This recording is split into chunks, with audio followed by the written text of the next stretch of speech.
Evening. It's just after 7 and we'll call the meeting to order. Can you collect a roll, please?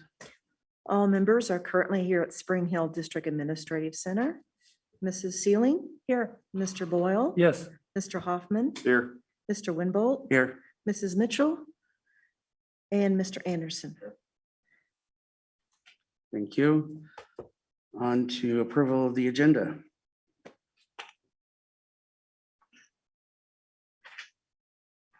Move for approval. Second. We have a motion and a second. Candy? We'll begin the voting with Mr. Boyle. Yes. Mr. Hoffman? Yes. Mr. Winbolt? Yes. Mr. Anderson? Yes. Mrs. Sealing? Yes. Approved. Please join me in the Pledge of Allegiance. Pledge allegiance to the flag of the United States of America and to the republic for which it stands, one nation, under God, indivisible, with liberty and justice for all.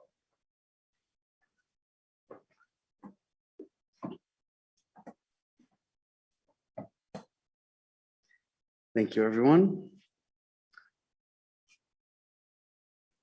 We'll go on to our building presentation. And while it's a building presentation, we're not at the building. I appreciate Mr. Gertzen for coming to us and giving us our presentation. So thank you. All right. Well, thank you guys so much for the opportunity to speak. I got to be honest, though, I've been rehearsing this with my golden doodle Annie the last few nights. So I'm hoping you guys give the same attention and energy that she gave me while I did my presentation, because she was very, very good audience for me. So the little caveat I want to give as well as I open this up is that when this presentation was planned, it was on January 25th. So if you take yourself back to January 25th, we're in a little bit of a different environment here at Spring Hill, especially at Spring Hill Middle School. We were still virtual. And my whole goal of the presentation was to talk about the great work that has been going on in the remote learning. But I still want to do that because there has been and continues to be really, really good work that is taking place with that virtual instruction. And so part of what I'm going to do is share some videos of those that have taught and are still teaching that optional remote or remote learning, the experiences they had, the celebrations they had, and then some of the other things that we've done this year. Overall, though, I really want to focus on this idea of find a way. As you guys know, this was a really unique year for educators. And when we came into preparing for this upcoming school year, we didn't know what it was going to look like.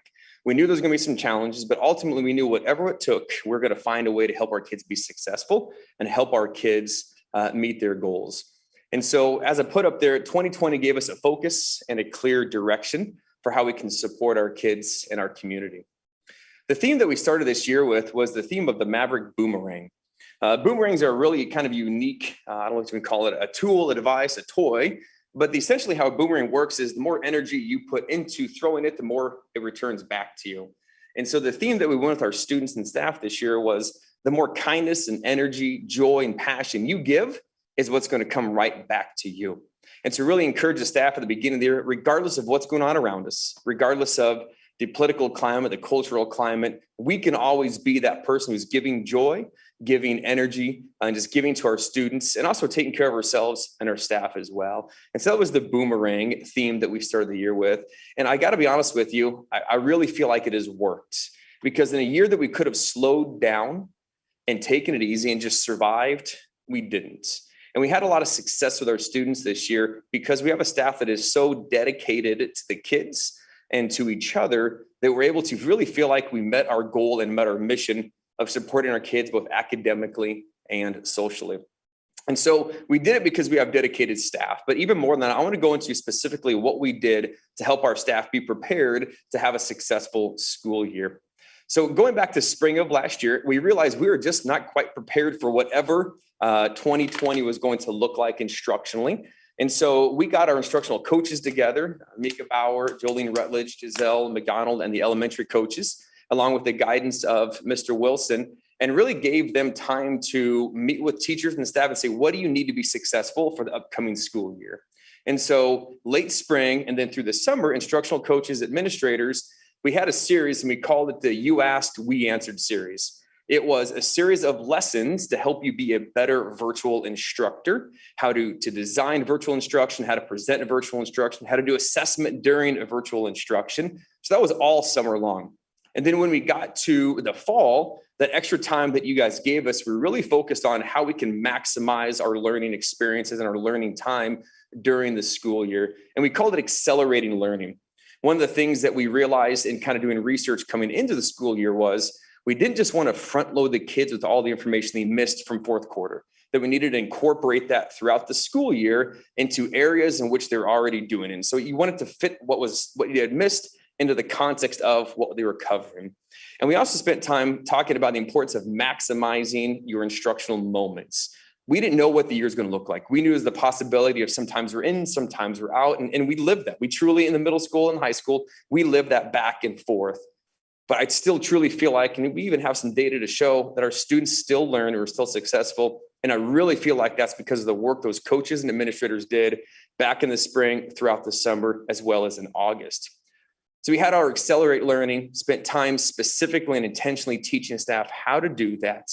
And when we spent that time, I called it a muster. Because I think muster is just a really cool word. But to muster is to gather your troops together in preparation for a large event, for war, for battle.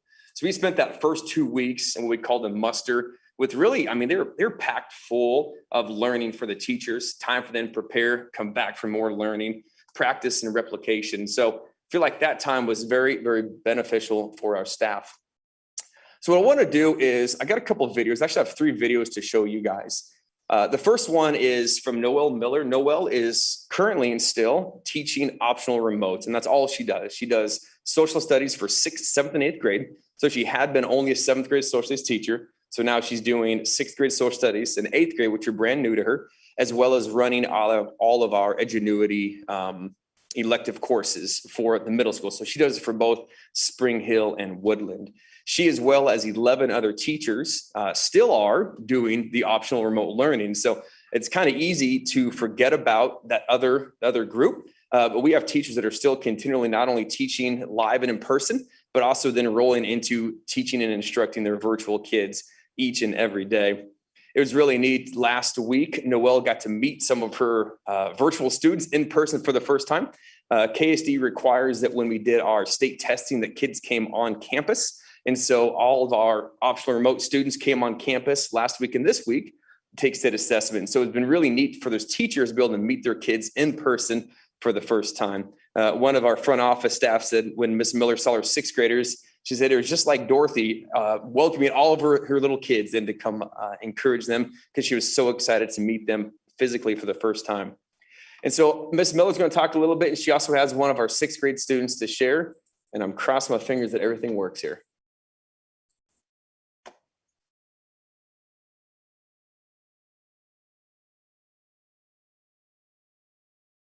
I'm guessing that's a no. 8th grade. Oh, And I there it is. also Okay, offer let me restart. Hello, I'm Noelle Miller. I am the full-time ORL staff member between both middle schools. I teach social studies 6th through 8th grade, and I also offer the electives as students work independently through their asynchronous courses. One thing that I really want to point out about this ORL program is that it has offered an excellent staff from both schools who have essentially taken their old curriculum and then had to modify into essentially a new prep and offer it for these ORL students. Some highlights that I want to talk about from this program is that we have overcome what we thought was impossible in August. As far as I know, very few of us had experience with online teaching, and now we've almost done it for a whole year. In doing this, we've been able to offer students a solid curriculum where they've been able to learn what they would learn if they were in the building. We've also been able to build relationships and connect with students in new ways that we've never had the opportunity to do before because they've been in the same room as us. For example, I've met students' siblings, I've met their pets, and I've been able to see their rooms and some of their key interests that I never would have known if they were in the classroom with me. And so to get a student perspective from the ORL program, I'm going to go ahead and let Charlie speak. She's a 6th grade student from Spring Hill Middle School. Hello, my name is Charlie and I'm a 6th grade ORL student.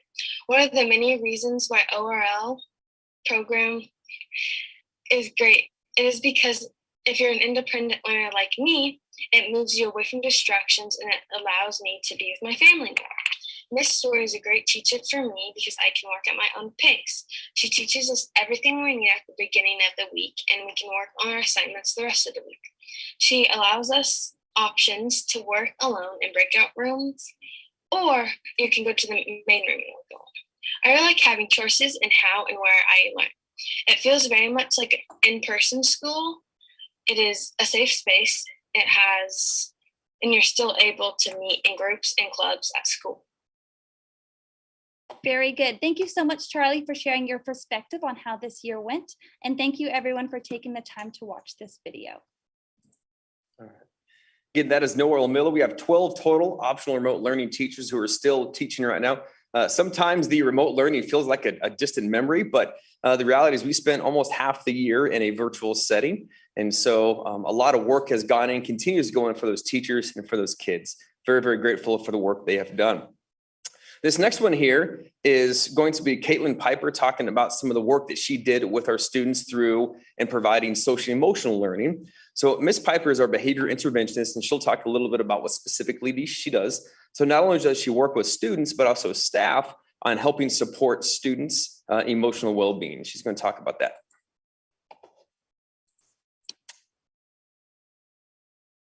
Hello, I'm Caitlin Piper at Spring Hill Middle School. I'm the behavioral interventionist and I work with students with chronic behavioral needs.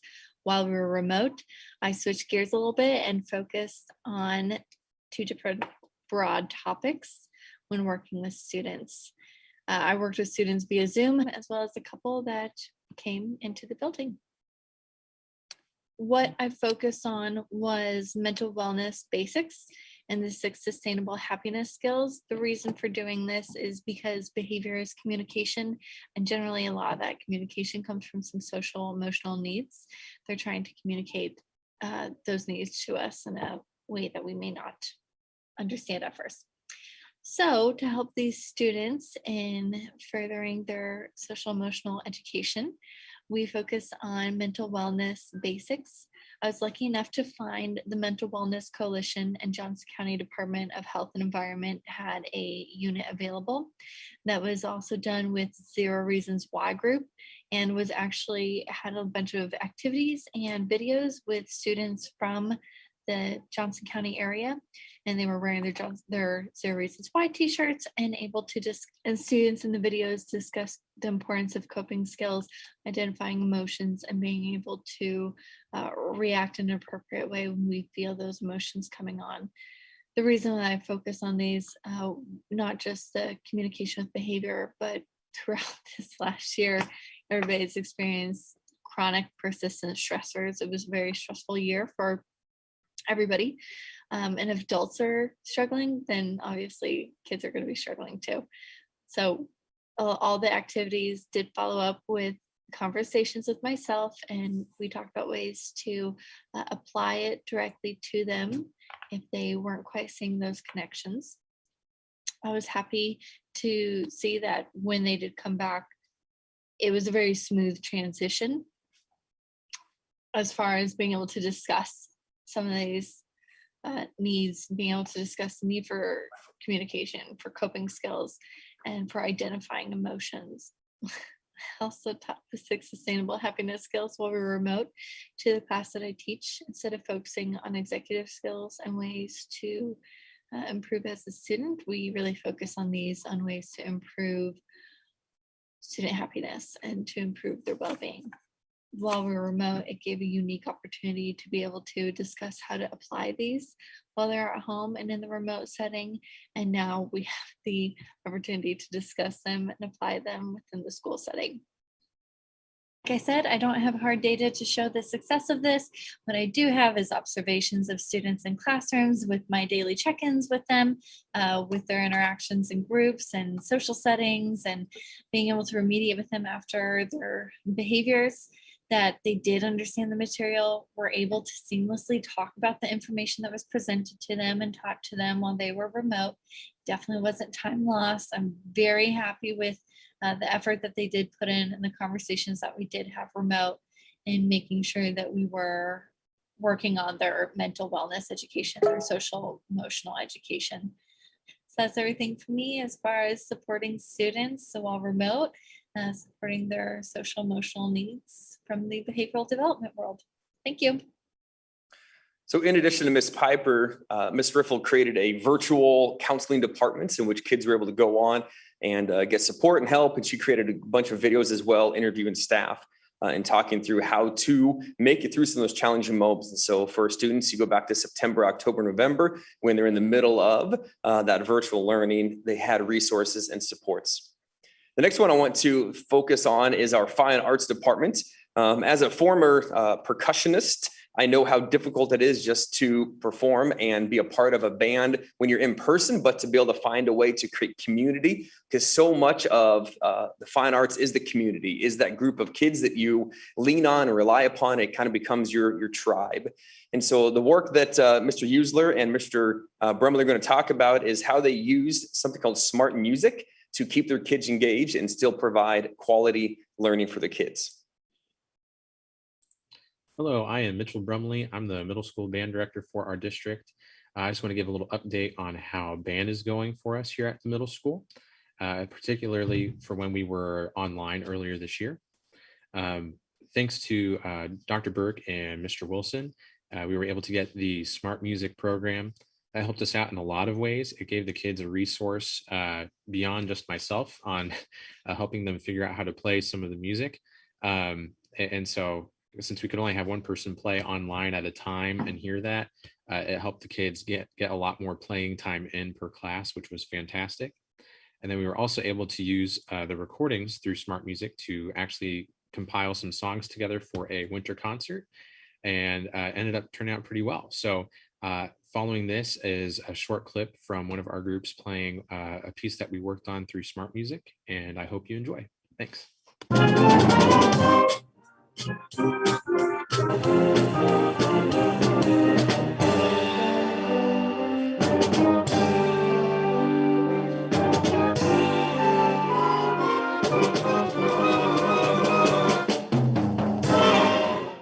Hello there, I am Ronald Usler. I am the middle school orchestra director for our district.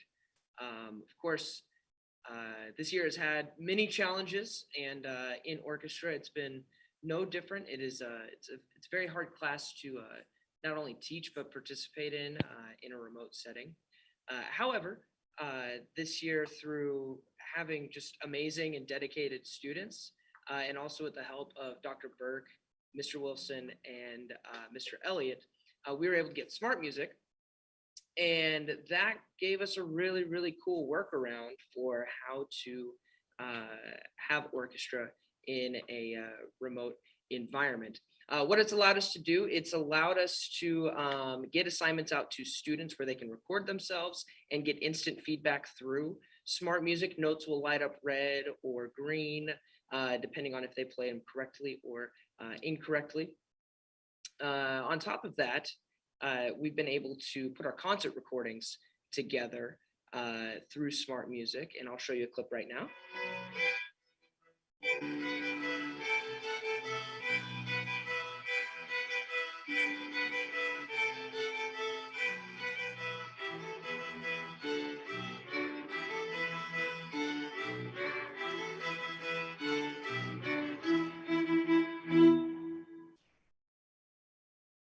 Additionally, one of the really cool things about smart music that I'm excited about for the future is being able to collect data based on students' practice habits. I can break down how many days a week a student is practicing and for what period of time. I'll show you a broad picture of that as it pertains to all of my students' practice minutes combined between both buildings.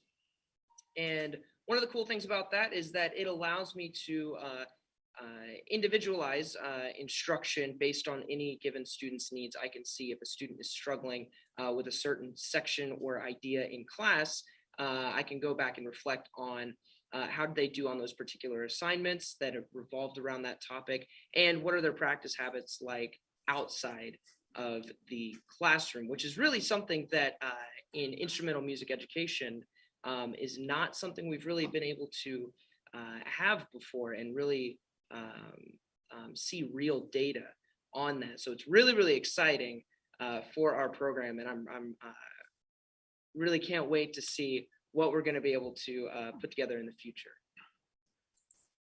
Mr. Scroggins is very similar to what he's done with the choir. I just wasn't able to get him ready to go for the video there. And so that is kind of the focus of what we're able to accomplish while in that virtual setting, and very, very proud of the work that our staff did and continue to do with it. As they all talked about, they were presented with a very challenging task, but they found a way to still make a valuable learning experience for their kids. The last area I want to hit on quickly, and this is something that Ms. Weitzel and I have been working on in the last couple of months. We call it our student advisory team. I've heard you guys and others say many times, don't make a decision about us without us. So Ms. Weitzel and I put together our student advisory team. We meet every 2 weeks on Wednesdays. And really our whole goal and purpose is to give our students an opportunity to voice their thoughts and opinions about what is taking place at Spring Hill Middle School. Be honest with us, guys. Let's kind of have a conversation about what you see. What are the highs? What are the lows? What are the good things? What are the not so good things that are going on? The very first time I met with our students, I talked to them about an iceberg and how so much of middle school is like an iceberg. You only see that little bit of a kid when you're walking down the hall, but you really don't know what's going on. One of the things that they shared over and over again as they gave feedback was, Mr. Gertson, we just don't feel like we know everybody, especially when they're coming out of that virtual environment. Because what makes school so good in person is those interactions you have in between class, in the hallways, after doing an assignment. And they said, I just don't feel like we know each other very well. And one of the things they asked us, can we get some more clubs going here at the middle school? And so we had clubs in years past. Last year, we had 9 different clubs that got up and running after the school day. They're all student-led, teacher-sponsored clubs.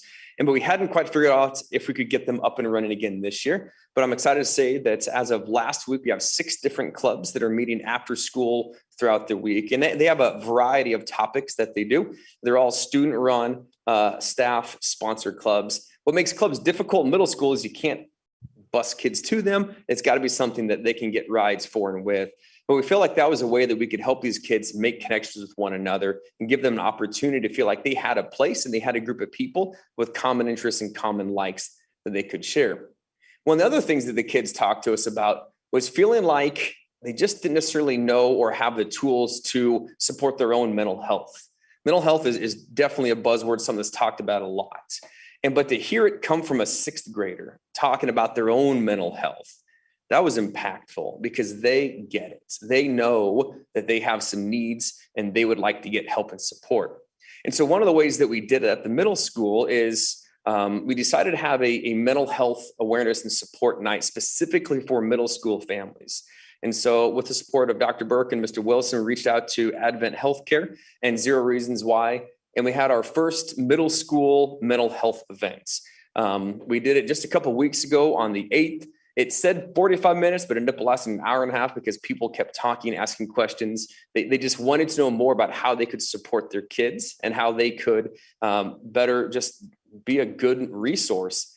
And it was a really exciting thing. The other thing that's great about it is that whole find a way mentality is, and this was my fault. I advertised that we're going to live stream this. And then I reached out and said, hey, how are we going to live stream this?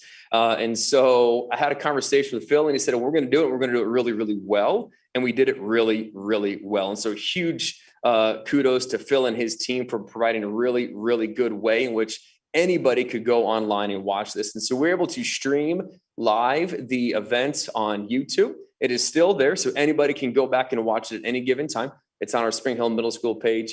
Able to advertise it and be able to have people still have that opportunity.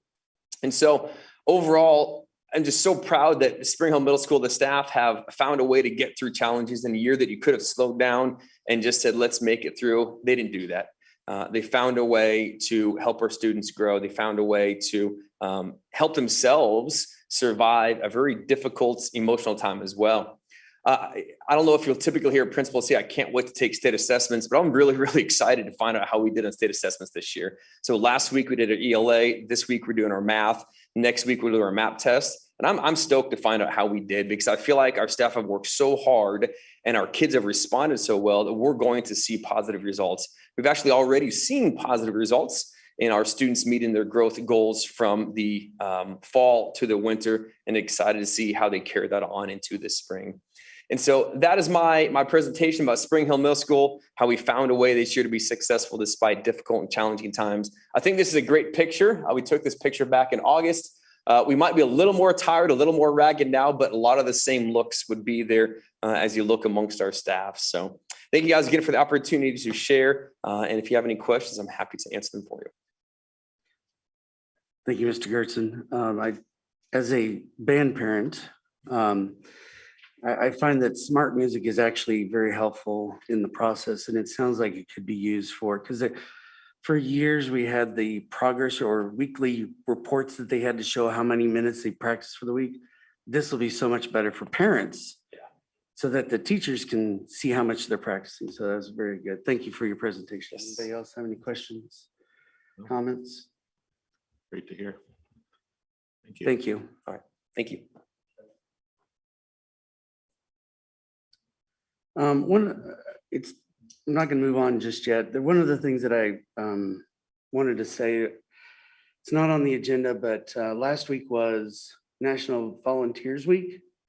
So I just wanted to send out a thank you to all of our volunteers, PTO.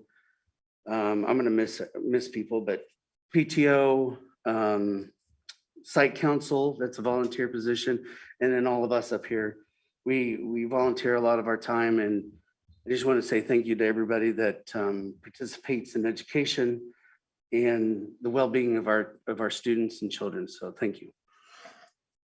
On to public participation. We have one card, and that's Mr. Doug Hull. Come up.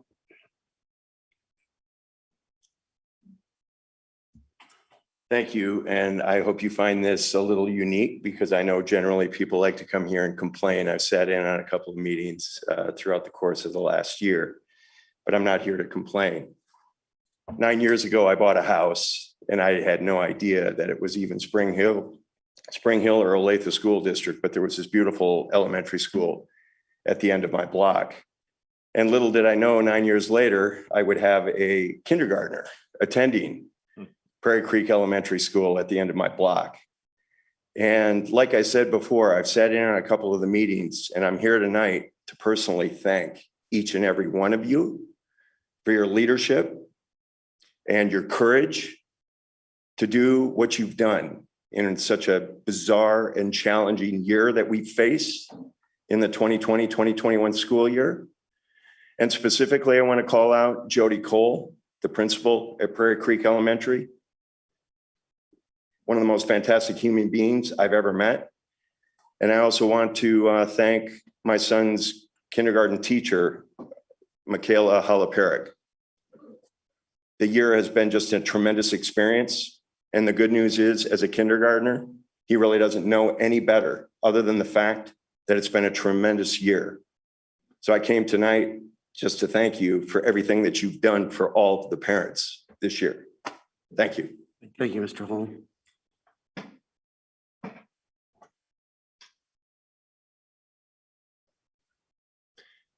You know, we didn't have recognitions tonight, but I keep forgetting this. I wanted to recognize one of our former students that is going to be, I believe, the student body president at Kansas State next year, Yes, Michael Dowd. So I thought that was kind of exciting. it's very good. All right, on to consent agenda. We have the approval of consent agenda, approval of the minutes, clerk's report, treasurer's report, payroll and claims, personnel, and some items from the previous meeting, including the YMCA before and after school program and contract, SRO agreement, software renewals, IDEA, and then one that came up is some mix up with the board positions. They're right with the Johnson County Election Office. They're just not right on the school district website. We just want to make sure that we're clear on that. So how is it wrong on the website? They are now. No, I mean, what did it say? It was Eric and I's position because I moved and then we switched positions. So The areas were correct, but the positions within the areas were not. So they had you listed as theirs. I got you. Yep. The position, no. Position Not numbers. the areas. There's three big areas that we have two people from, and then at large, obviously.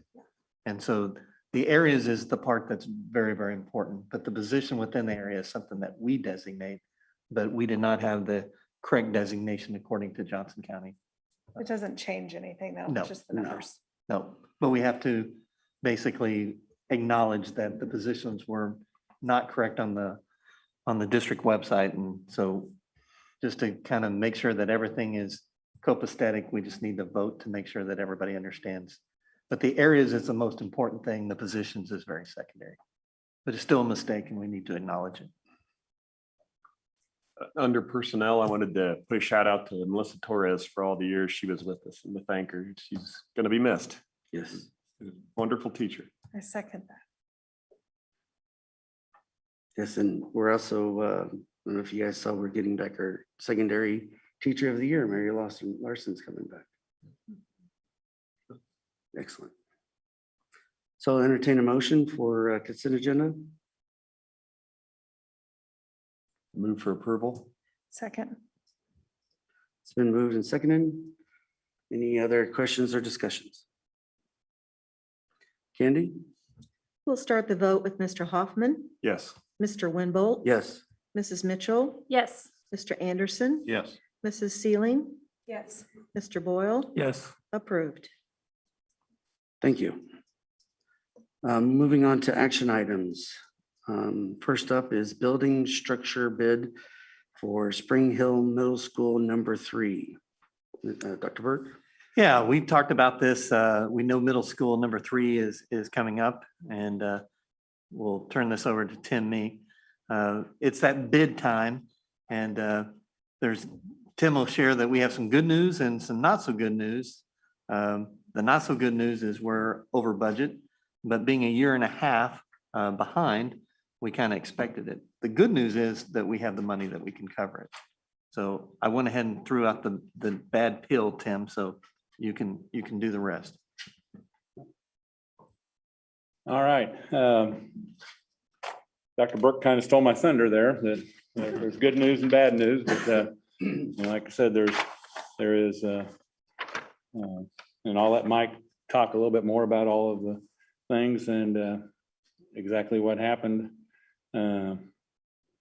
But said we're over budget by a considerable amount. The good thing is we have not touched any of very much of our contingency to this date, so we have the money in contingency. Plus, we've already bought more property than what we thought we would buy with this bond as well. So to be setting at the point where we can proceed is really, to me, is very good news that we can still do it. So I'll let Mike share the numbers here and stuff like that with you. And any questions, I've got Mike here. We've got Jeremy from J.E. Dunn. I've got Dana and Andy from DLR. So we've got quite a few people here. If there's any questions on any of it as well tonight. So I'll kind of start in the middle of this table. You'll see the base bid. Those are the actual results we had. And then January 2021 estimate is what we did, our recent 50% design estimate. And so we came in about 300,000 over. You'll see 33.6 million compared to 33.3, comparing back to January. Now, the construction industry is having really, really high escalation. I mean, you have to go back to 2008 to see what we've had. So we're over by about 1%, but the industry as a whole is 5% right now. And so a very competitive bid. You also see in orange there, average bids per scope, 4.9. That's good by any standard. We're real happy with the turnout. And so we think we got a good number, but as Tim alluded to, we are over budget. When you compare back to the original 2018 bond budget, we were 30.5 million roughly, and now we're about 3.2 over. And then when you factor in the utility and permits, it's like 3.7. So the main reasons for that are the fact that we bid 14 months later than originally anticipated. So additional escalation there. And then also public improvements, which is the roads and utilities to get to the site, was about 1.1 million of that. And so obviously we didn't know what the site was going to be at bond estimate time. And so overall, we are over there. But as Tim alluded to, and in that budget adjustment box, you'll see we're planning on taking 1.5 million from bond contingency. That'll still allow for 500K remaining, just for rainy day fund, I guess you could say, if something were to happen. Site acquisition, there's still some leftover money. The Dayton Creek team did a great job of savings, and we expect to get 500,000 back there. And then school safety, and then also middle school 3, FF&E, furniture and equipment. We only spent about, Tim only spent about 1.4 million. Yep, 1.35, so we're reducing that budget a little bit. And so when you make those adjustments, basically, we have the money, plus you'll have some leftover, in case something else were to happen. And then we still have project contingency and some allowances to help just the project budget. And so the last thing I'll touch on is the alternates. We had some alternates, knowing the pricing would be an issue, potential deduct type items. We didn't plan on accepting any of those, and they're not included in the numbers above. Tim may speak to it more, but looked at some HVAC options. Ultimately, we're not getting the same product and system. It would be, basically the controls would just be having a thermostat on the wall instead of the full system that they're used to using. And so we also looked at colored concrete and sealed concrete. We may exercise those down the road, but we got some pricing in case we want to explore that. And so that's where we're looking big picture. And if you got any questions, let me know. So on the colored and sealed concrete, those, if we decide to go forward with those would come back for approval at that time. And I know that they're more towards the end of the build than they are right at the beginning, so. Yeah, usually it would be a deduct as well, so it won't be an add. Right. So right now we have the colored concrete and we have the Sealed. but no, we have the polished concrete, Oh, okay. which is in the bid already. So it'll be a deduct. So we may bring it back depending on how we may do parts of it or something like that. I really don't at this point anticipate bringing them back to you. They're both superior products, and if we have the money to do it, that's what we're going to do. And Absolutely. at this point, I don't see a reason not to. The other item that we did do some value engineering at, and value engineering always doesn't sound like a nice word, but it can be a good word as well.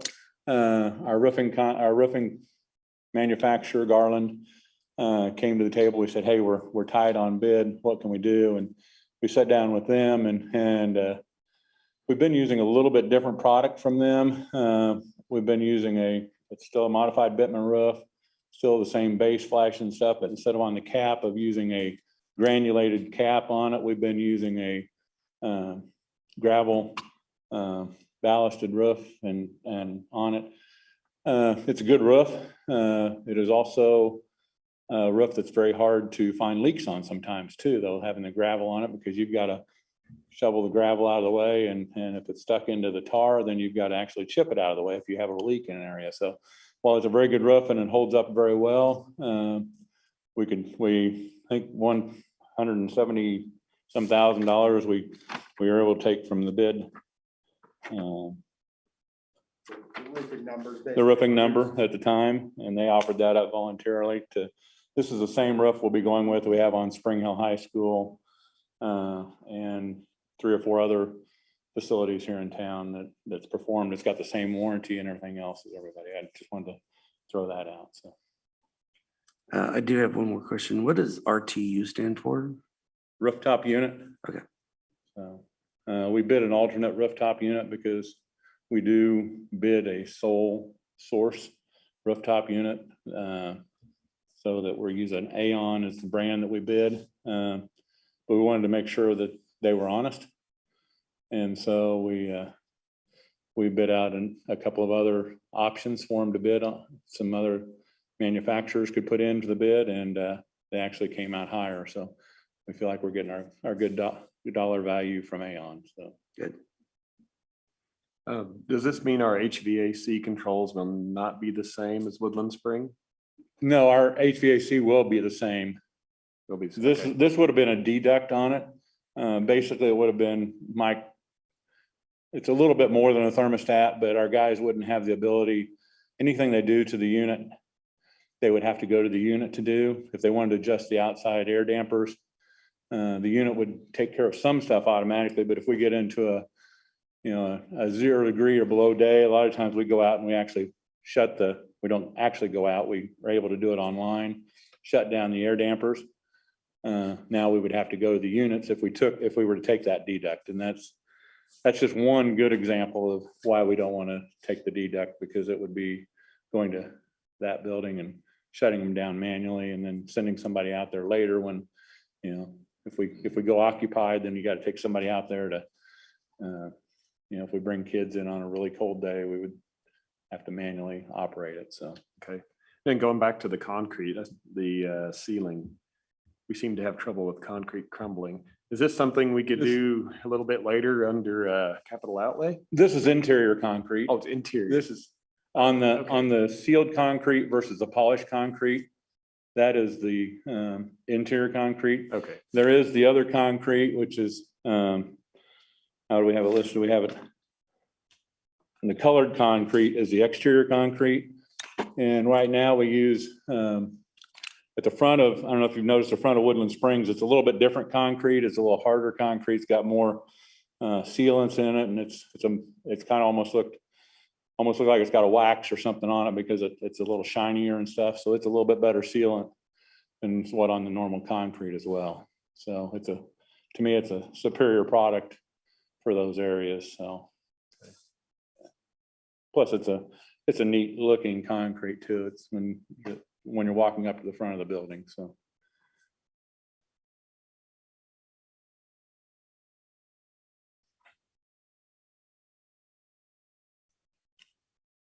Any other questions, comments? Very good estimate.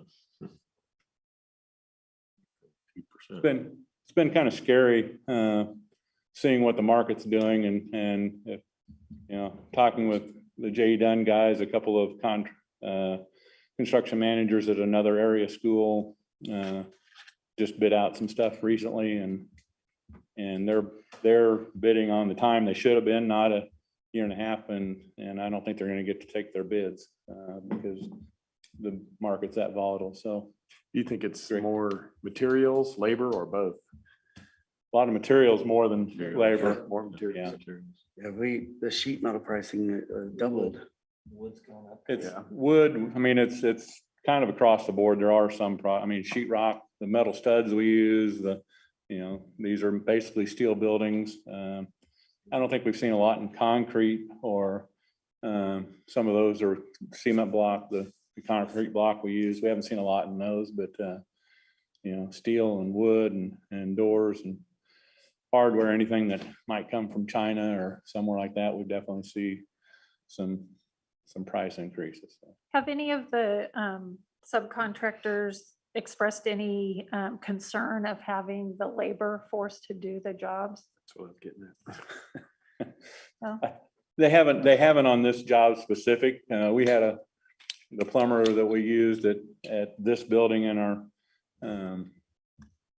and at our education support center, we had that conversation with him, and all trades are hurting, just as we are in custodial people here and skilled trades and unskilled trades alike. They're all hurting right now. So, but at this point, none of them seem to think that they would have a problem meeting schedules. So the biggest thing that would be a problem meeting schedule was the steel for the building.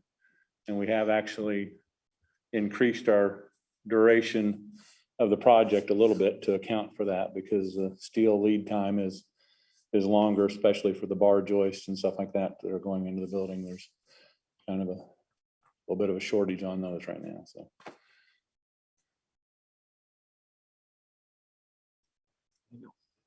Great, thank you. Yeah. The what you're being asked to, you'll see the 33 million there is the total once we add in what you guys already approved a couple of months ago for the site excavation stuff. So what you're asking to approve tonight is the 30 million As it's worded there, I don't have that right in front of me, but 30,090,585. that's what we're asking for bidding or for the approval of tonight. So there is one thing we will do tomorrow. If you guys approve, we have to basically let our steel guy know. Tomorrow, he was on his bid. He said he could only hold the price for 10 days, which was last Friday. We talked him into holding it till tomorrow morning. So if we approve tonight, we'll have to turn him loose to get started tomorrow. So. All right. Mr. President, or Mr. Vice President, I move we approve the Spring Hill Middle School number 3 bids for construction, the amount of 30,090,091,000.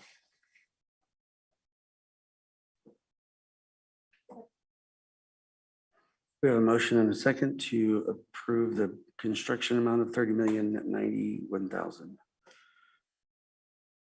Any other questions, comments? Candy? We'll start the vote with Mr. Winbolt, Yes. Mrs. Mitchell, Yes. Mr. Anderson, Yes. Mrs. Sealing. Yes. Mr. Boyle. Yes. Mr. Hoffman, Yes. approved. Thank you.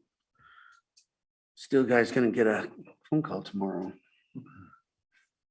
Next is our elementary social emotional curriculum renewal, Dr. Burke. Yeah, at the last board meeting, Brad Wilson is, even though he's assistant superintendent, he's also the acting director of curriculum and instruction. And he recommended, along with Mrs. Endicott, that we go ahead and approve the elementary social emotional curriculum renewal.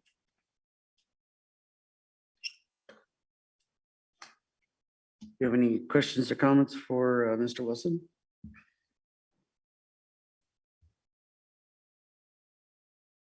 Yes, if none, I'd look for a motion. Mr. President, I move that the board approve the elementary school social emotional curriculum renewal. Second. It's been moved and seconded. Candy? We'll start the vote with Mrs. Mitchell, Yes. Mr. Anderson, Yes. Mrs. Sealing. Yes. Mr. Boyle. Yes. Mr. Hoffman, Yes. Mr. Winbolt, Yes, approved. thank you. On to land and farming at 175th and Ridgeview, Dr. Burke. If you remember, Phil Elliott did some wheeling and dealing. He's been working with the farmer. And if you remember, the farmer can remove and clear out some things that we would have a harder time doing that, such as a pond or maybe even some trees. And we are proposing and allowing the farmer to work the land at 110 acres at $75 per acre over a certain amount of time period. He would also not only remove the trees in the pond, but he would also, if you remember, we have a couple of a house and some buildings there. He would do demolition and remove that as well.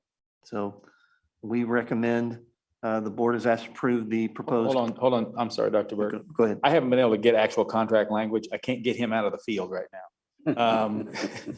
He keeps telling me the next rainy days, he's gonna make time for us. So we'll see what happens. But right now, we just need to hold off on this. I'd hope to have an actual contract language for you tonight, but we're just not ready. So table the item. Please. Before we do that though, could we say that is there a possibility that if he will meet these specifications, we could go ahead and do that? 'Cause I'm perfectly fine with that. I just, the language, obviously, we would have Greg approve. So. We can bring back in a consent agenda. It's not a hurry because he's not going to be. There's no working time on limit. that. Okay. We need to move to table. No, you just don't just do it. table it. All right. 2020 waste tire grant. Dr. Burke? Yeah, Doug Swin did some work on this, and I believe the board asked for some additional information. Doug was provided that into the attachments. If there's any additional questions, Doug can share that information with you.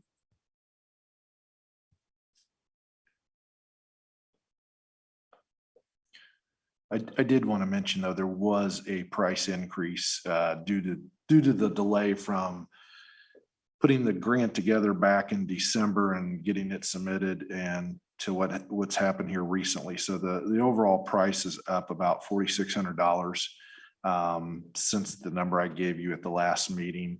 The quote was about 7.6% higher than what it was 4 months ago, 5 months ago. So it went from us funding 65% of the, or I'm sorry, us funding 65% and the grant doing 35% to us now funding 68% and the grant funding 32%. So we lost a little ground there, but happy to stand for any questions. So the amount that we're being requested to approve is $30,519. The overall project, the grand total now would be 65,430. And so if you would deduct the 21,190.34, that should be the difference.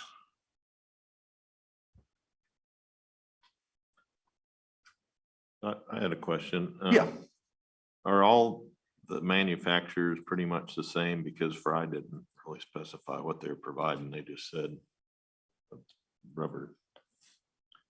Bonded rubber. This is not my area of expertise. First playground project I bid out of this nature, I would assume they're all fairly similar. I don't know, Kylie, would you? Kylie, do you have a response? While he's walking up, what I like best about it is that it's solid, soft surface instead of currently what's on. I know there was some paperwork provided from Fry Wagner that it's certified material. I don't know if you received that. I thought maybe Doug had sent it across. Yeah, it's attached. So I do not know if other manufacturers are using the same material. I would assume so, but I can't tell you for sure. Oh, this is at the top of the thing is what they're providing. So they are providing this material that it says on the spec, I guess. Yep. Okay. Thank you. So the amount that we're asked to fund is $44,239.66. Yes.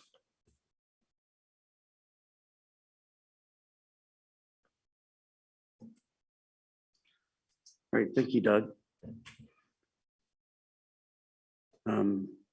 Need a motion to approve if this is what the board wants.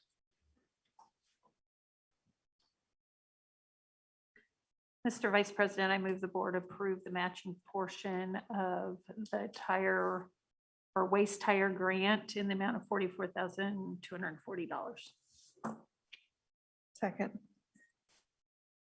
We have a motion and a second. Any other comments or questions? Andy? We'll start the vote with Mr. Anderson, Yes. Mrs. Sealing. Yes. Mr. Boyle. Yes. Mr. Hoffman, Yes. Mr. Winbolt, Yes, Mrs. Mitchell. Yes. Approved. thank you. Moving to board meeting draft schedule for the 21-22 school year. Dr. Burke. Yeah, Mr. Winbold, if you remember, this is pretty reciprocal of this year. We did move the morning meetings back to the morning. And then as from the board retreat, there are 3 board work sessions on here. I like the idea of having them on here. And then if the board ever decides to change in their minds and not have them, it's better to have them on the calendar and not need them than need them and not have them on the calendar. So we recommend the board go ahead and approve this calendar.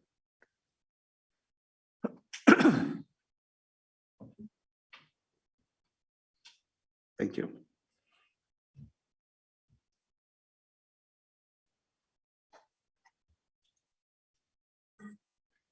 I would move that we approve the 2021 to 2022 board meeting schedule.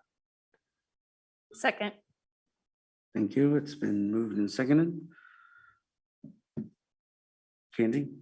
We'll start the vote with Mrs. Sealing. Yes. Mr. Boyle. Yes. Mr. Hoffman, Yes. Mr. Winbolt, Yes, Mrs. Mitchell, Yes. Mr. Anderson. Yes. Approved. Thank you. Thanks for getting through those action items fairly quickly. Move on to discussion items and the Kansas Education System Accreditation update. Dr. Burke. Yeah, Brad Wilson has been working with this for about on and off for about 3 years, and we're in a pause year. But Brad's going to give you an update on what a pause year means and where we're at with that. Thank you. Yes, I wanted you to be able to see what we submitted this year for our accreditation. They asked for a survey. Basically, anyone who is requesting a pause year, they just ask a survey to make sure you're still looking at the data and those types of things. So we completed and submitted that survey. Probably the most important thing is we have completed 3 years of KISA. When they started KISA, and we've talked about this a little bit already, that they were in a very much a follow the process, choose an R, those types of things. Now they have moved to a place where they are asking for data-based quantitative goals and then asking you to meet those goals in order to be accredited. It is this pause allows us, instead of being in year 4 this year and then next year being the year where they decide whether we're accredited or not, this pause year really allows us to catch up with our KISA work to where we are with our strategic plan work. So with the strategic plan, we already are looking at database goals, setting those standards. Obviously, it's going to take some time to fully reach those, but certainly this allows us to have a better chance of, as we're going through the end of KISA, to have appropriate goals, to show growth. So this pause year that KSDE offered us was a huge relief for our system. Not that we were able to slow down the work, just the opposite. We accelerated the work and allowed us to catch our KISA work up with where we're at with our strategic plan, so that we feel confident about where we're going to be in 2 years when we have the accreditation decision. If you have any questions, be happy to do my best to answer them. The one thing that's kind of going on, and Brad said it in a very nice way, is we feel that KISA has been kind of a moving target. And so basically we were told that, hey, this is kind of the expectation 3 years ago. And a few districts kind of got on board and jumped in immediately and got accredited. And then a couple of other districts quite a few other districts waited to go to year 4, because you could jump from right where you were to year 3, year 4, year 5. But the people that jumped in from year 3 kind of jumped right in immediately, had a year of information. Then they went to get accredited, and all of a sudden the rules had changed, and one of the districts two districts actually got partially accredited, and then one district went ahead and appealed and got that changed. From our understanding, there has been no districts in the state of Kansas that's only had partial accreditation. And so what happened is it scared everybody a lot, because we're all looking at this saying, what you said 2 years ago and what you're telling us we have to do now is not the same. So there's been kind of a disconnect. So I think the state realized that there was a disconnect and allowed, especially with COVID and everything going on, a pause year. And so we are in alignment to what we need to do. But I will tell you, there's some districts that are scrambling right now that, especially if you're a small district and you have a superintendent who's also the high school principal, who's also the director of curriculum, they're scrambling right now because, again, they've been working on something for 2 years, 3 years, and then the rules change. So it's been a blessing that we've been able to spend a lot of time and energy on this and making sure that we're in alignment with it. Randy Watson did say publicly that he was going to be reviewing that because there was so much concern and consternation that was coming back. So right now we feel like we're in a good place. We wanted to make sure that you're up to date with what it was, but I will say that there was a lot of districts that were really getting concerned, and because this year or next year would have been their accreditation year, and they weren't sure that they were going to meet it. So any questions for Brad or I? No, I just have a comment. I actually reached out to John Heim, Dr. Heim, who's the executive director of KSB, to express our concerns with the process and, reach out to the Department of Education to express those concerns as well. He has talked to Dr. Watson and G.A. Bowie, who's the leader, the executive director, correct me if I'm wrong, of the Kansas Superintendent's Association.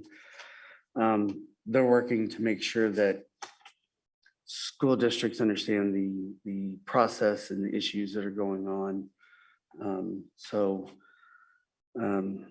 Just want to let everybody know that it's on the radar. It may not be the top, especially with legislative and budget priorities right now, but it is a focus. I would like to add that the changes aren't necessarily bad. And the fact is, we were going to go this way with the strategic plan regardless, and it actually is good for us. It allows us to marry the two. But again, for districts that have been full bore down one path and hadn't started work with a strategic plan or something else in a different path, it's pretty challenging. And we really feel for those districts.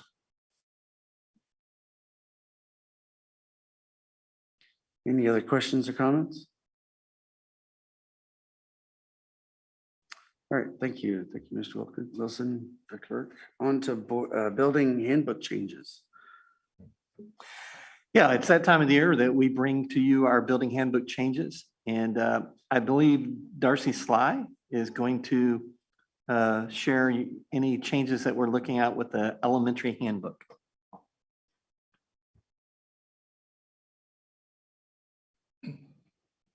Well, good evening. Elementary handbook's pretty easy, pretty simple. We just had a couple of changes or additions that we wanted to put in there this year or for the coming year. The one that we have is staying in at recess. It has always included the cold weather, but we have wanted to add it in if it gets really warm. So we added in there, if the air or wind chill temperature is 21 degrees or less, or the air temperature is over 100 degrees, they would be staying inside. There's very little shade out on the playground. And so 20 minutes, 15, 20 minutes out there in that degree of heat, some children just don't do too well with that. The other one is nuisance items. We had in there, the school will not assume responsibility for nuisance items, toys, games, cameras, and cell phones. And we'd like to change cell phones to smart devices. We're seeing a lot of students coming with smartwatches and using those at recess and throughout the day when they really don't need to be using them as well. So those are the two major changes. Not really major, but two changes. And then of course, the COVID protocols that are in the handbooks this year, those will change as we kind of move towards that and know what we can and can't do next year. Are there any questions?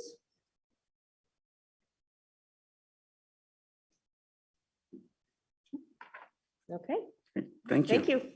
So Mr. Williams, you want to come talk to us about the high school? So Dr. Burke, I have a quick question since you brought it up. If the county drops the mask mandate at the end of the year, are we going to go to optional masks?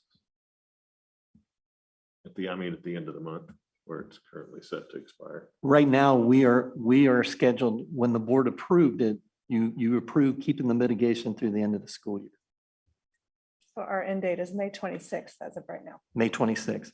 And that includes, sorry, Mr. Williams. That includes like going into the summer. So we're looking at summer weights and all of that. May 27th, we would have no mitigation. Thank you for clarification. Thanks for asking those. Good evening.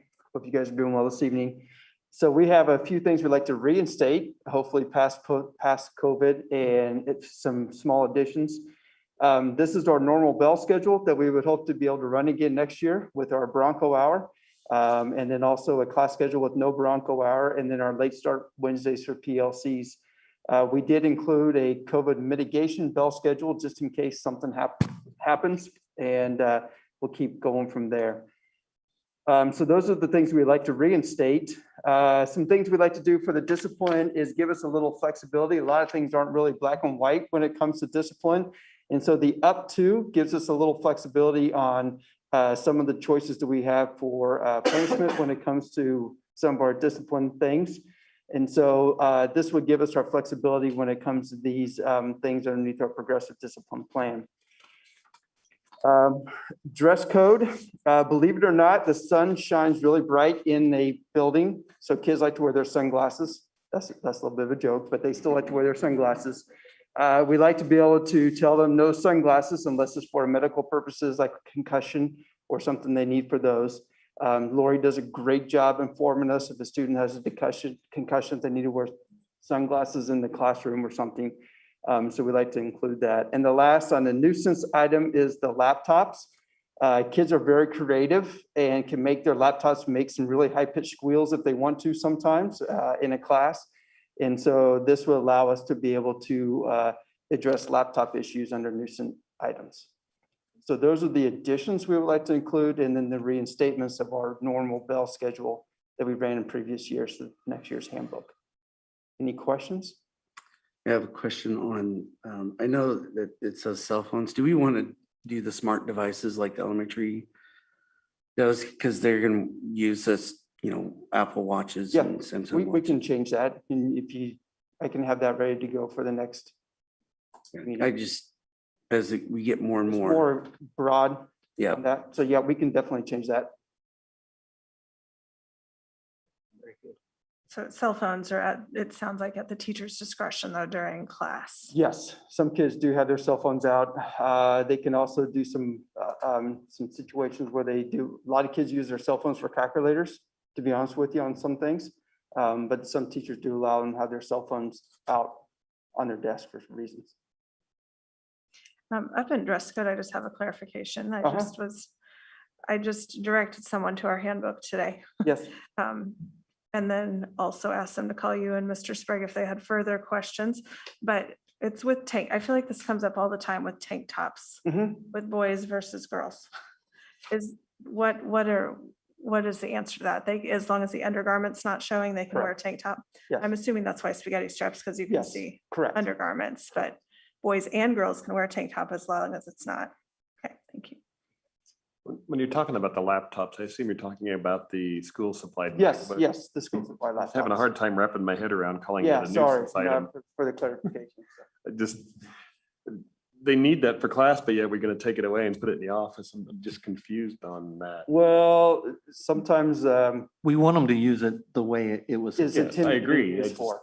The wording of it's kind of just throwing me off a little bit. Well, unfortunately, sometimes a student needs to realize that this is a tool that the school has supplied to you. And if you're not going to take care of it properly or use it properly, you may lose that tool for a while. That's fair. Gotcha.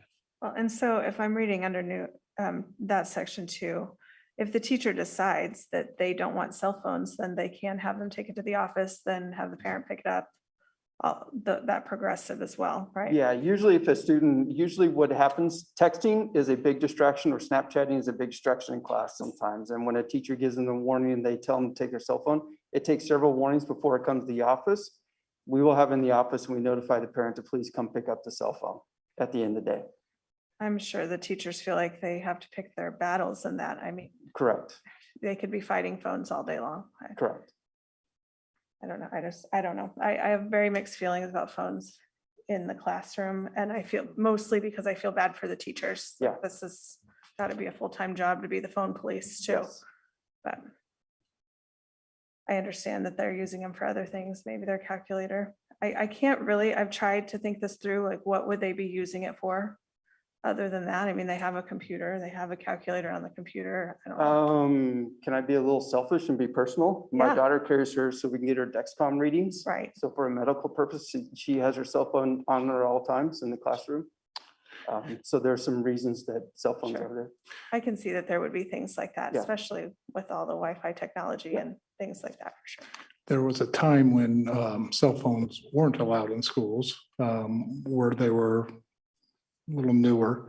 Then as we had some school shootings and the situation where kids were calling out, parents became more and more adamant that they wanted their child to have their cell phone, not just in their locker, but on their self in case of any emergency. So I think that is just a educational opportunity. I mean, that's what my husband does, is train on intruder.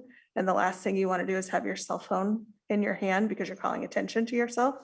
And not only that, but we want all the parents storming the building if we think that there's, you know what I mean, in that moment. So I hear what you're saying for sure, but I did a little experiment with one of my own kids and he's in weights for 2 hours, so he cannot have his phone.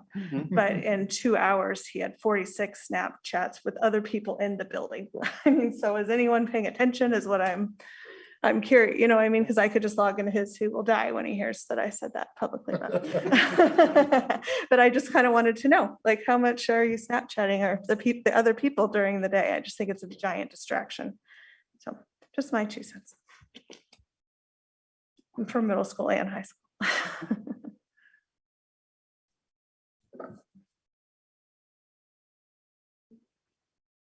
Any more questions for Mr. Williams? Thank you. Mr. Sprague?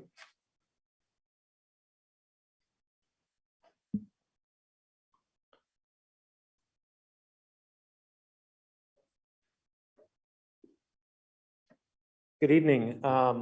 Middle school changes are very small.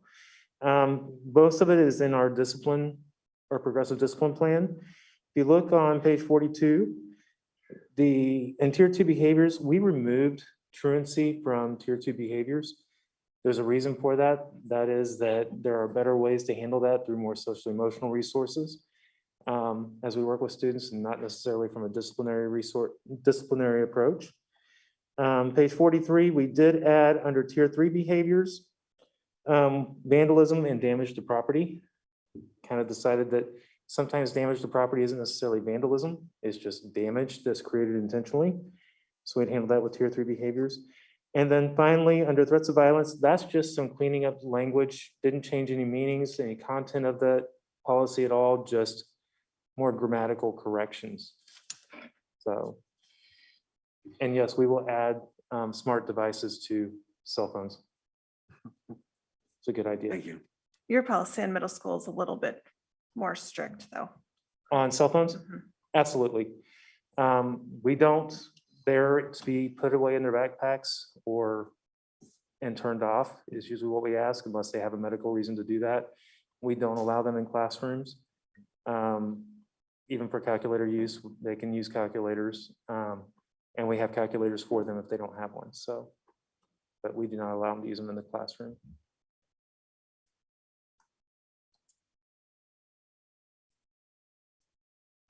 Any more questions for Mr. Sprague? Cassie Barton, I believe Cassie's online.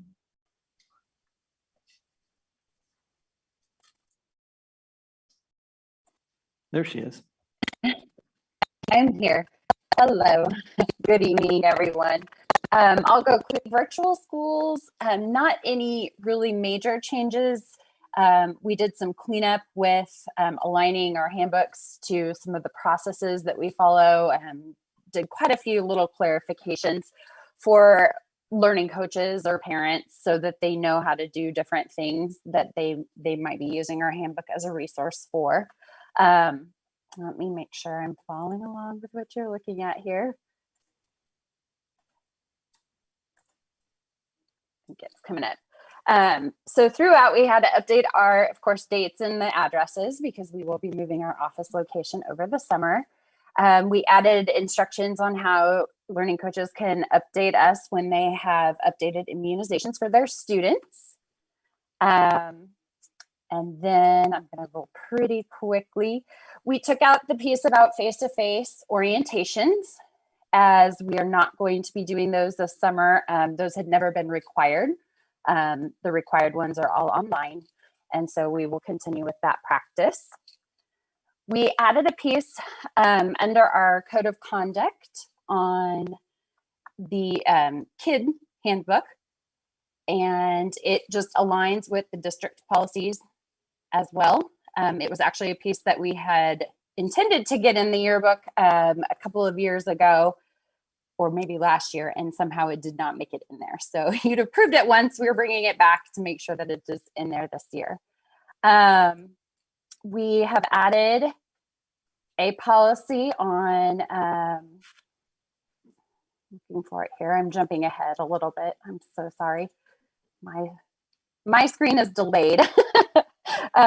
So you see page 23 with the addition. Page 27, we just, again, clarifying some things for learning coaches, letting them know how to reach us on an attendance line, which was new this year.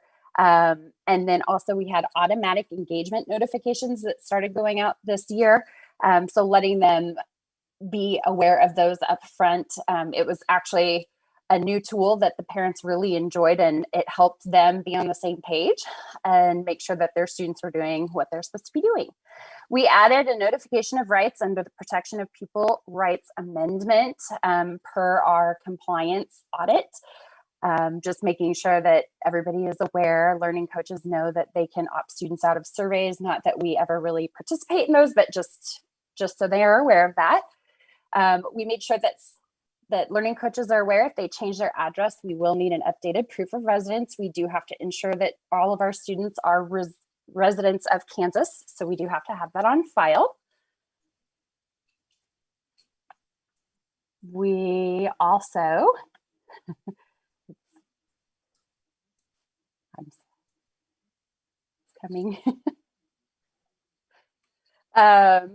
We did want to clarify that we do contact emergency contacts when we are not able to reach a learning coach or parent for a student after several modes of attempts, calling, emailing, texting if they've opted into texting.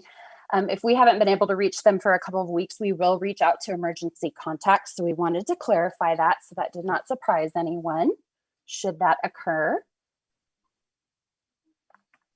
We have updated our timelines on when students can add classes or for how long they can add classes each semester, and then also when they can drop or withdraw from courses to just better align to the semesters and quarterly schedules for our adult students. We are revamping our credit recovery process and program that we offer. We are actually moving to a quarterly system. So we're very excited about the opportunity for students. So we updated that part of our handbook. And the last thing we took out of the student handbook, actually, we just updated it. We no longer use the doubles program and moved to Ames Web Plus. And so we'll be continuing with that next school year. We also have to have a handbook for our adult students. All of the changes there are also ones we put in the student one. The only exception is we are doing away with grade levels for our adult students. We've been trying to place them in grade levels based on credits earned, and that was very confusing. So we are going to just code them as adult learners and then work with them through the individual plans of study process to let them know how much longer they're going to have until they reach the end of their high school career and earn that high school diploma. And so that is the main change for the ISKA handbook that wasn't covered with the kid handbook as well for our teens and our little ones. Any questions?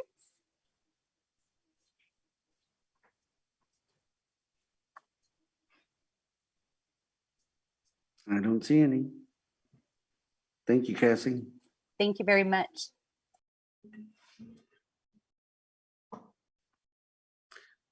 Guess that's the end of our handbook changes. Next is to Dr. Burke with discussion of out-of-district students. Yeah, thank you. I've kind of mentioned to you in the last year or so that we probably need to have a discussion about this.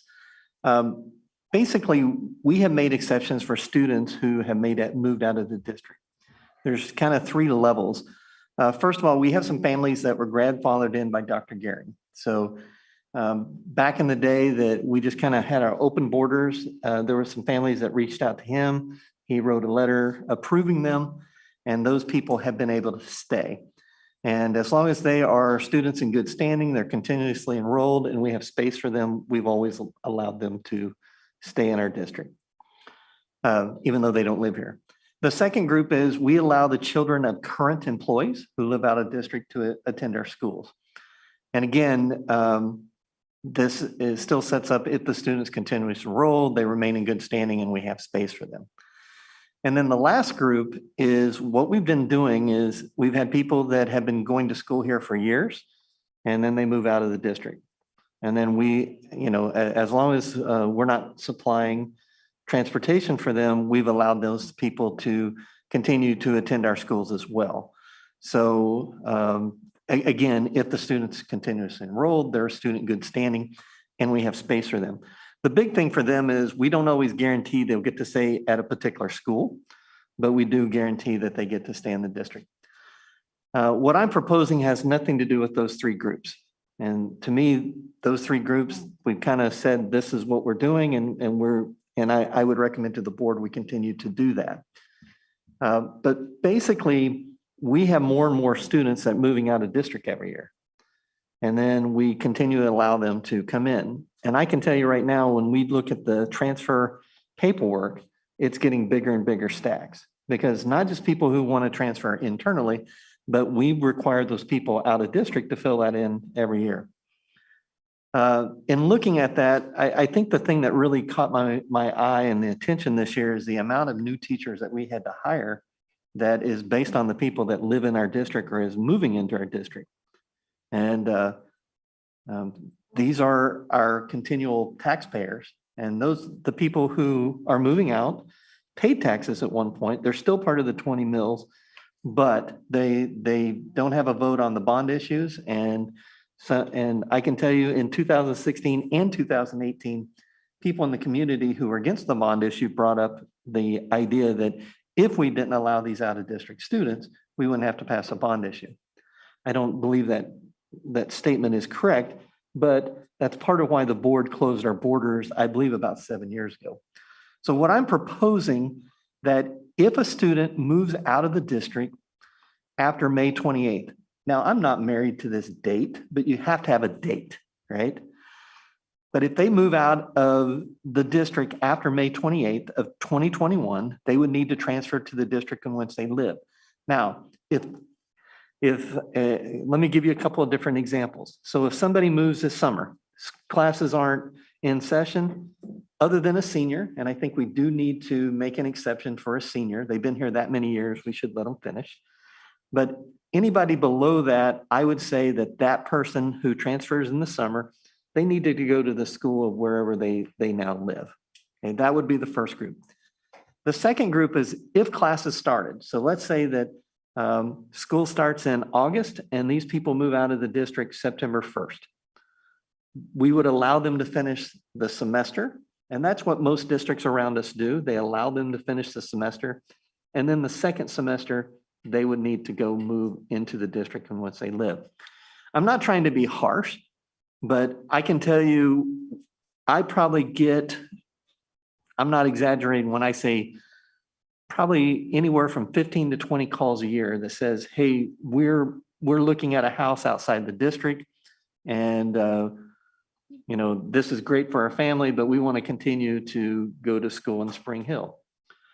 And what I always tell them is, if they're continuously enrolled, if they're a student in good standing and we have space, we will allow them.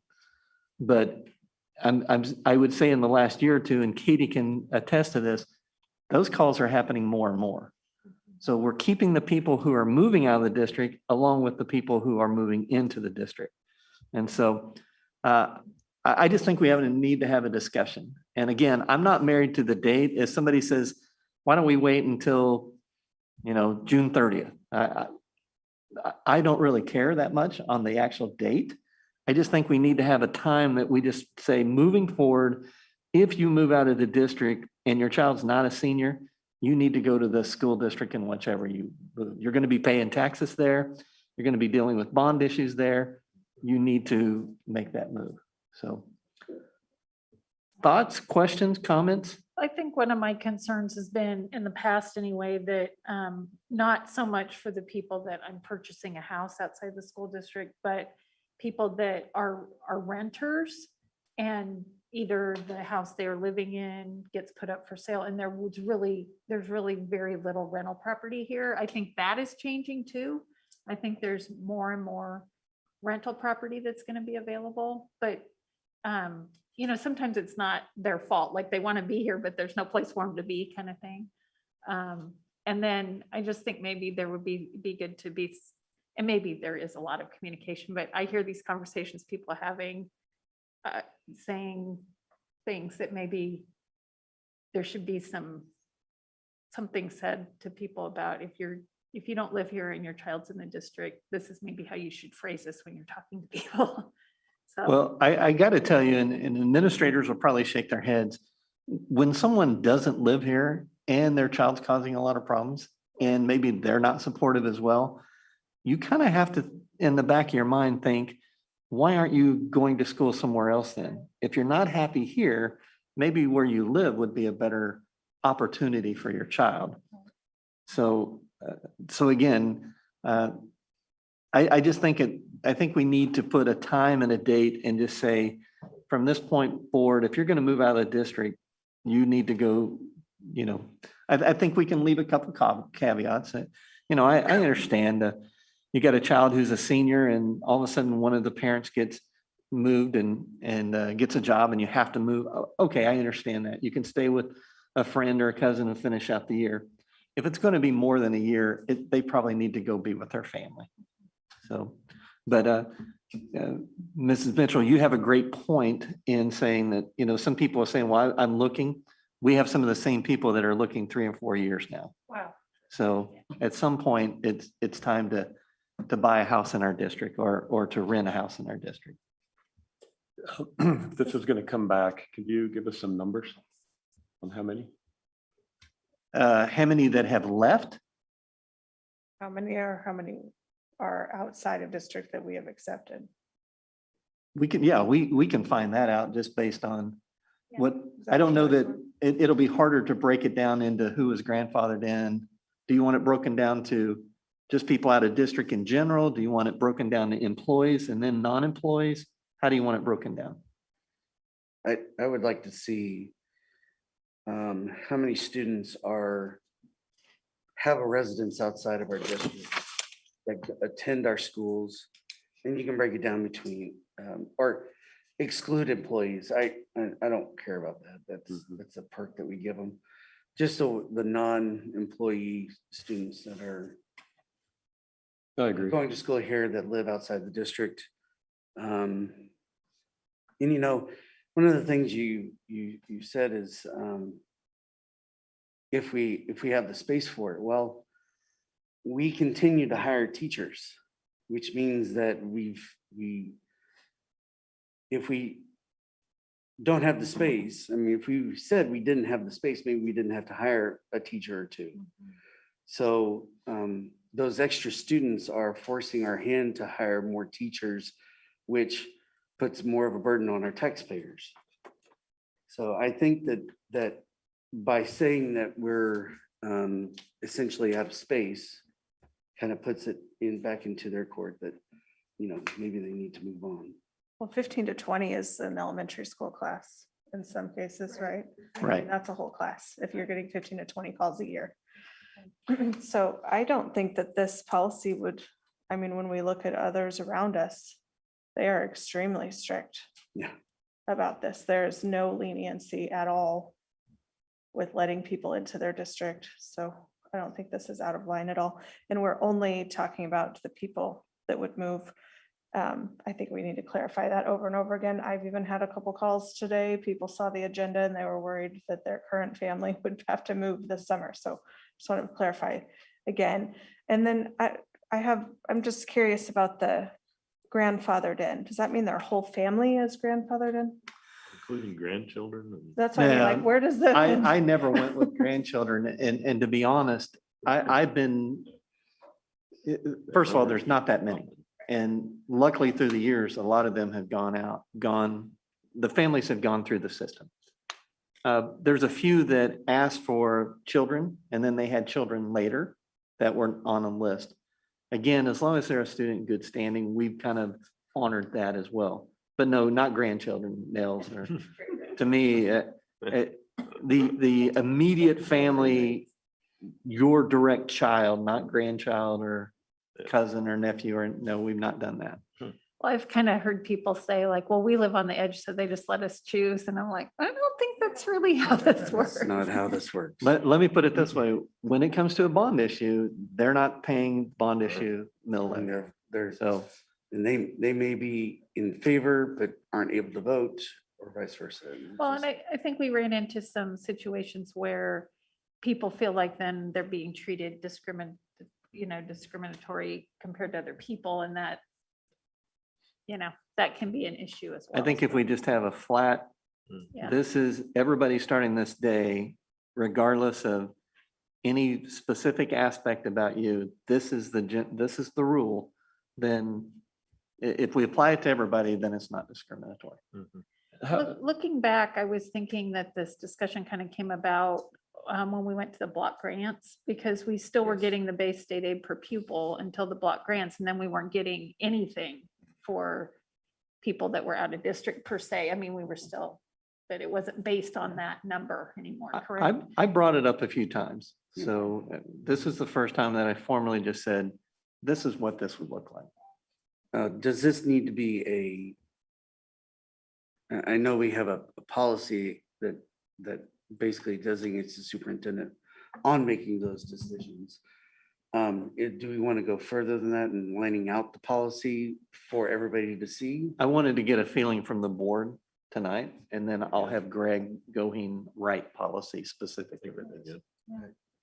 I think it's just a fiscal responsibility thing that we have to, Yes. that we have to address. To our taxpayers. Yeah. I had someone in that called, it's been a while, and they just said, well, we have the perfect house, it's so-and-so. And my first comment was, it's not perfect because it's not in our district. And again, I'm not, I love our district, but if it was perfect, it would be in our district. So. But it kind of brings up a point, say that there's people on the soccer team or whatever it is, and there's somebody that's playing that doesn't live in the district, and they're taking the place of somebody that does, or whatever the situation is. And it does create kind of a fairness kind of issue as well. So. Well, I'll also throw out something. Mrs. Seeley hit upon something. She said some other districts are very strict. My understanding, and I may be wrong, but my understanding is Olathe had a situation where they had a person who was out of district that they had allowed in. And this person ended up hurting some other students in the district. And from that day on, the board of Olathe says, other than employees' kids, they're not staying. And so when you said they're strict, there's stories like that behind some of the strictness. They are steadfast in it. Even those houses that are in our neighborhood that back right up to Arbor Creek. I know of 2 families that tried, they'd moved just a few blocks and tried to stay at their elementary school, and it has been a resounding no repeatedly. So. How does that work in a situation with a divorce where one parent moves out of the district? As long as the children can stay in that house, even part-time, we don't fight that battle. Because with a split family, maybe that they spend 5 days out of the week with mom, but they spend the weekends with dad, but they go to school here. We haven't fought that. It's good. That's last thing we want to do is get in the middle of the divorce. So as long as the one of the families still lives in, one of the parents still lives in the districts, we've allowed that. So it seems like maybe we did have a situation with transportation with that kind of a situation. And so that's where you have to, there has to be some guidelines. And you're right, because we did have an issue where somebody in the district, but they were wanting us to transport somebody at a different place. And we basically went back and said, this is the person who lives in our district. This is where we're going to transport to.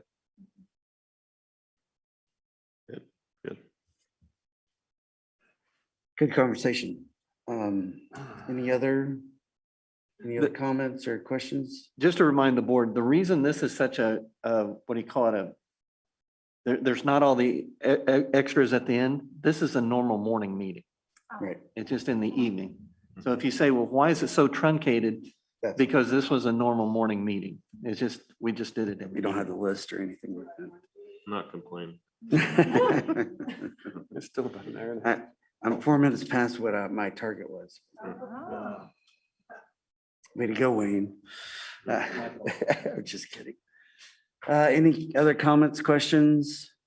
The only other question I have, do we have a graduation date for Insight? That is the that is the 16th. It's a Saturday. Cassie, are you still on there? I think it's in the morning at 10 a.m. I'm sorry, no, May 16th, yeah. I think it's morning as well. Because I think it's. Originally, think we we did said it in 10 the a.m. mornings It's the because same. of heat. So 16th, whatever that Saturday is. Saturday, Is that the 15th? It's I'm May sorry. 15th. May 15th. Oh, May We had planned 2 o'clock, but we're open on times. We're flexible. You talk to your people and let us know, because originally we were at 10 last year, but it may be warm at 2 o'clock. Well, whatever she's already communicated with parents. Whatever you told parents, Cassie will work with you. And Okay, I yeah, guess- we did 10 o'clock in July, but we were thinking 2 o'clock would be hopefully safe in May, but it could be a little warm.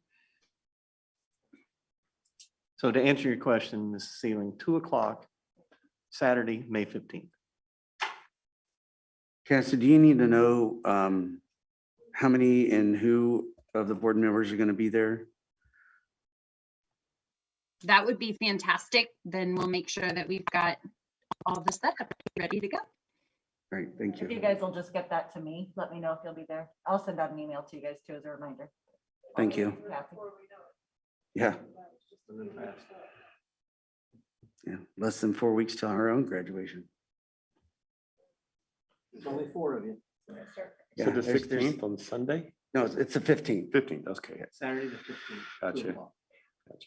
And then the 22nd at 10 a.m. Don't miss that one. Yeah, that you might want to make that one. Well, but the baccalaureate's on the Sunday, so that's why I was mixed up on the 16th. Okay. Are we doing baccalaureate? It's on the calendar. It's on my calendar. That doesn't. That's not an official school event, but we always allow it in the school. Oh, I see.